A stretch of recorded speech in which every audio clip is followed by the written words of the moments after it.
नमस्कार, मी पंजाब तर विदर्भातल्या सर्व शेतकऱ्याला सांगू इच्छितो की वर्धा, नागपूर, भंडारा, गोंदिया, चंद्रपूर, यवतमाळ, वाशिम, हिंगोली, बुलढाणा, अकोला, अमरावती, चंद्रपूर, दर्यापूर या सर्व शेतकऱ्यांना सांगू इच्छितो की आणखीन आज आणि उद्याचे दिवस आभाळ येणार आहे. पाऊस काय येणार नाही, त्याच्यामुळे काही चिंता करू नका.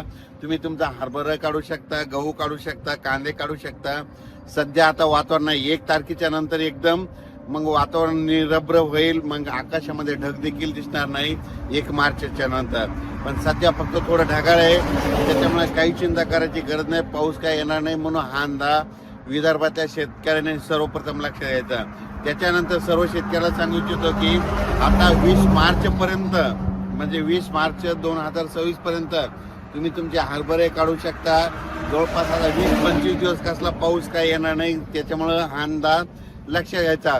फक्त 7-8 तारखेला काय होईल, थोडं कोकणाकडे थोडं ढगाळ वातावरण राहील. मग तुम्हाला वाटेल पाऊस येतं का नाही, तर ती काही पाऊस येणार नाही, त्याच्यामुळे काही चिंता करायची गरज नाही.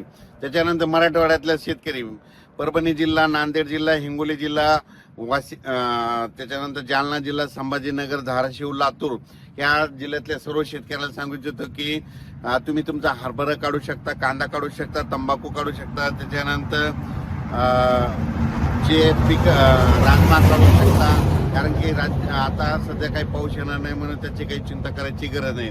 त्याच्यानंतर पश्चिम महाराष्ट्रातल्या सर्व शेतकऱ्याला सांगू इच्छितो की पश्चिम महाराष्ट्रामध्ये सातारा, सांगली, सोलापूर, कोल्हापूर, पुणे, अहिल्यानगर ह्या सर्व पट्ट्यातल्या सर्व शेतकऱ्याला सांगू इच्छितो की तुम्ही काय करायचं की सध्या तरी पाऊस काय येणार नाही, त्याच्यामुळे काही चिंता करायची गरज नाही. फक्त पश्चिम महाराष्ट्राकडे काय होईल 8-9 तारखेला एकदा थोडा वातावरण ढगाळ वातावरण राहील म्हणून हे अंदाज पश्चिम महाराष्ट्रातल्या शेतकऱ्यांना लक्षात द्यायचा. उत्तर महाराष्ट्र नंदुरबार जिल्हा, धुळे जिल्हा, नाशिक जिल्हा, मुंबई त्याच्यानंतर अहिल्यानगर, जळगाव या पट्ट्यातल्या सर्व शेतकऱ्याला सांगू इच्छितो की तुमच्याकडे सध्या आणखी आज उद्या दिवस 28 फेब्रुवारीपर्यंत ढगाळ वातावरण राहील. 1 मार्चच्या नंतर ते ढगाळ वातावरण देखील निरभ्र होईल. पाऊस काय येणार नाही, त्याच्यामुळे काही चिंता करायची गरज नाही.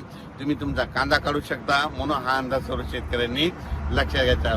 म्हणजे सांगायचं झालं तर आता 20 मार्चपर्यंत म्हणजे मार्चच्या शेवटच्या आठवड्यापर्यंत सध्या तरी कसला पाऊस येणार नाही, त्याच्यामुळे तुम्ही तुमचा कांदा काढू शकता, हरभरा काढू शकता, गहू काढू शकता. वीट उत्पादकासाठी आनंदाची बातमी, पाऊस काय येणार नाही.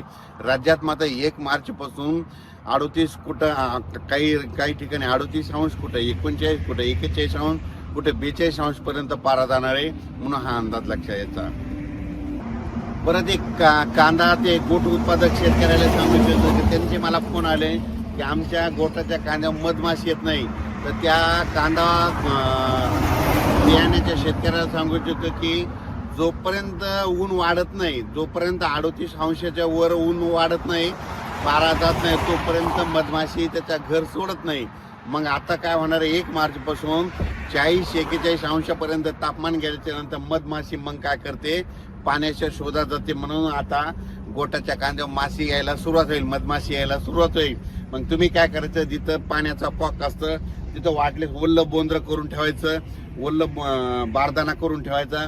मग ती मधमाशी येईल व पाणी पिण्यासाठी मग ती तुमच्या गोटावर बसू शकते. म्हणून हे सर्व शेतकऱ्यांना लक्षात घ्यायचं. 1 मार्चपासून तुमच्या गोटावर देखील मधमाशी येणार आहे म्हणून हे अंदाज त्या शेतकऱ्यांना लक्षात घ्यायचा. अचानक वातावरण बदल झाला तर लगेच